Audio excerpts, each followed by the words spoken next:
First stop po natin from here, we're going first to Saving Commando. Malapit lang po yun, 10 to 15 minutes. Next po natin is Big Lagoon. Big Lagoon po everyone is kayaking activity. So make sure po na lahat po tayo mayroon dalang extra cash money.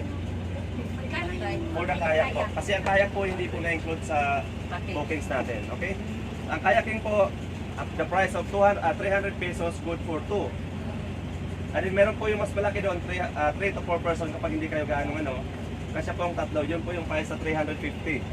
And then kung mahilig kayo ng photoshoot, pictorial, meron po yung different color, tinatawag namin crystal, ganyan po. 500 po yung isa niyan, 2 tao. Okay? That's our activity at the Big Lagoon po. Next stop natin yun ha, pangalawa. And third natin everyone, third stop, we are going next to Payong-Payong Island, Payong-Payong Beach. Diyan doon po tayo magla-lunch po, okay? And pangapat natin is Simiso Island. For snorkeling tayo doon. And then last stop natin everyone, dapat po ay Secret Lagoon.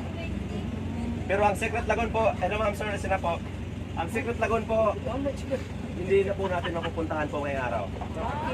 Okay, ang Secret Lagoon po, yun po ang reason para may dahilan kayo bumalik dito sa town. Sa El Nido. I'm just kidding. Ang Secret Lagoon po, ma'am sir, na-locate po yan sa West Coast area, open sea. Maliit lang po yung butas, ganun po. Kasi naman yung 2 tao kung magsabay. Ngayon, nag-flash po ang waves doon, nag-close yung alon, ay yung butas. At the same time, yung open sea po natin dito, malapit po sa mga karatig Asian nation. Tapos daanan po ng malalaking barko. Mayroon pong tumatambay doon ng mga basura na hindi nang galing sa atin. Sana po ayaw ko ma-disappoint kayo. Kaya gantong buwan kasi tinatawag namin itong habagat. Ang habagat po galing sa labas ang current patabi sa mainland ng Palawan. So ibig sabihin po lahat ng basura tatangayin doon kasi yun ang pinakamalapit sa open sea.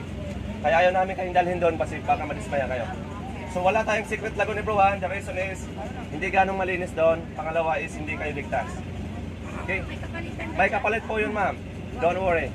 Ang kapalit po yun is Boracay. Just kidding about. Ang kapalit po yun is South Minilok. Ang South Minilok po na yan ma'am, yan po yung garden corals na pupuntahan natin. Maraming isda doon pero bawal kayo magpakain, okay? So just a few reminders po before we proceed everyone. So El Nido po, meron po dito mga pinagbabawal gawin during the island hopping. So first po please, lahat po na ninigarilyo, please keep on smoking. Pero yung smoking area po natin po nandun sa likod, okay? And then yung cigarette butts po natin, please everyone, be responsible all of your cigarette butts, okay? Second reminders everyone about your plastics, in-can, mga chips plastics po, candy plastics. Wala pong ilalagay sa bulsa at sa gilid ng upuan.